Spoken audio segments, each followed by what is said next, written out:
Good morning friends. आज है 24 जून और हमारी तैयारी का डे 8 आउट ऑफ 60।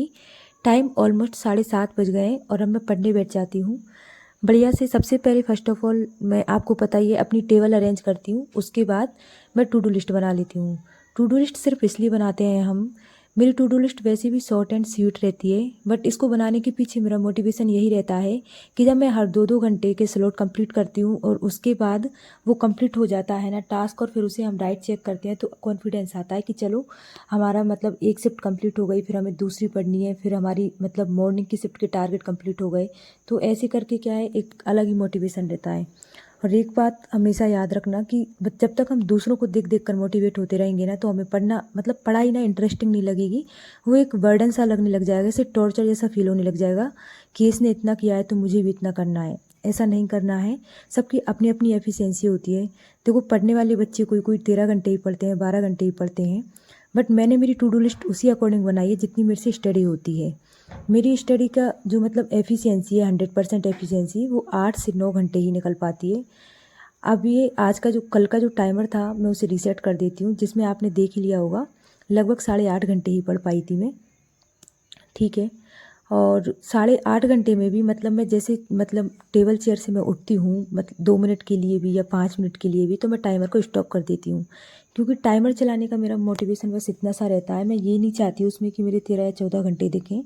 बस मैं इतना सोचती हूँ कि मैं जितना 100% मैंने पढ़ाई की है टेबल पर बैठकर, बस उतना ही दिखना चाहिए उसमें टाइम। उसके बाद मैं टेक्स्ट बुक का आपको पता ही है, पीवाईक्यू के मॉक कवर कर रही थी, जिसमें मेरा ये शायद लास्ट मॉक है आज का। मतलब और भी मौके नीचे के, बट वो मैंने पहले भी लगा रखे हैं, तो वो क्वेश्चन रिपीट होते हैं तो मार्क्स ऑटोमेटिक अच्छे आते हैं। फिर उसमें पता नहीं चल पाता कि हमारा इम्प्रूवमेंट कितना हुआ है।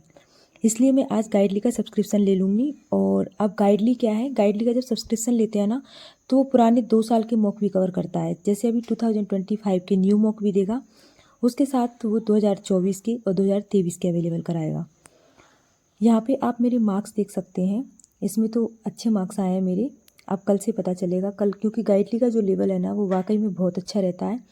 उसमें उसकी इंग्लिश की जो लैंग्वेज होती है वो भी लेंदी होती है। क्वांट की डीआई वगैरह जो होती है वो भी बढ़िया अच्छे क्वेश्चन होते हैं उसमें। हाँ, रीजनिंग जो है बिल्कुल एग्जाम के लेवल की होती है। ऐसे करते करते लगभग 2 घंटे हो गए हैं। मॉक अच्छा गया था तो फिर उसमें एनालिसिस में कम टाइम लगा था, इसलिए 40-45 मिनट में मेरा एनालिसिस हो गया था। उसके बाद आपको पता ही है कि मैं पजल के 10 सेट लगाती हूँ, जिसका शेड्यूल भी मैं कल से चेंज करूँगी। पजल के 10 सेट में यहाँ पे मुझे पीडीएफ से सिर्फ आज 6 ही पजल मिली थी फ्री पीडीएफ से, 2-2 के सेट में। तो मैं क्या करती हूँ, मैंने जैसे प्रीवियस ईयर का मॉक निकालती हूँ और उसमें से फिर जो प्रीवियस जो मॉक लगाते हैं नाम, उसमें एकदम एग्जाम रेलिवेंट पजल होती हैं। तो प्रीवियस ईयर का कोई सा भी मॉक उठा के फिर उसमें से मैं पजल की प्रैक्टिस करने लग जाती हूँ। जैसे कि ये मैंने गाइडली का लिया है और मैंने आपको बताया था कि 2023 के जो मॉक है ना वो मैंने इसमें लगा रखे थे, उसी के मैंने पुराने मॉक उठा के और उसी में से मैंने पजल की प्रैक्टिस कर ली थी। हमारा जो सेकंड वो है टास्क वो भी कंप्लीट हो जाता है। उसके बाद मैं करने लग जाती हूँ पीडीएफ से। मैंने आपको मेरी टू डू लिस्ट में बताया था कि मैं नंबर सीरीज करूँगी, और कल हमने एडवांस लेवल की थी, आज हम करेंगे बेसिक लेवल की, बिकॉज प्रीलिम्स के लिए स्पीड बहुत ज़रूरी है। तो इसमें मैंने कौशिक सर की जो है पेड सब्सक्रिप्शन ले रखा है, तो उन्हीं की मेरे पास पीडीएफ अवेलेबल थी, उसी को कंप्लीट किया है। ऐसे करके हमारा मॉर्निंग का जो स्लॉट है वो पूरा कंप्लीट हो जाता है, जिसमें तीनों टास्क अच्छे से कंप्लीट हो जाते हैं मेरे। ठीक है। ऐसे करते करते मेरे को लगभग 1 बज जाता है। फिर मैं इवनिंग की शिफ्ट में पढ़ने बैठ जाती हूँ, जिसमें आपको पता है इवनिंग की शिफ्ट में मैंने ओनली एक ही टास्क लिख रखा है, वो है मेंस की पीडीएफ, ताकि दिमाग में ना टिक टिक ना हो कि मुझे इसको ख़त्म करना है, इसके बाद ये भी करना है। क्योंकि जो प्रॉपर टाइम देना है ना वो मुझे मेंस पे ही देना है, मेंस को ही सीखना है अच्छे से, उसकी क्वांट, उसकी रीजनिंग, क्योंकि वहाँ पे वो इतना टाइम देता है मेंस के एग्ज़ाम में कि उसके पास ऑप्शन होता है, वो किसी भी प्रकार के क्वेश्चन बना सकता है, पैटर्न बना सकता है, जिसको क्रैक करने में टाइम लगता है। लास्ट में मॉक में जो आपको क्वेश्चन दिखे थे वो एंटोनिम सिनोनिम वाले थे, जो पिछले साल आरआरबी क्लर्क मेंस में 5 से 6 क्वेश्चन आए थे, जिसमें उसने एक एक वर्ड दिया था और उसमें बस यही पूछा था कौन सा सिनोनिम हो सकता है, कौन सा एंटोनिम हो सकता है, और कौन सा सिंगुलर हो सकता है, प्लूरल हो सकता है। इसलिए शायद वो क्वेश्चन भी मॉक वालों ने ऐड कर दिए हैं।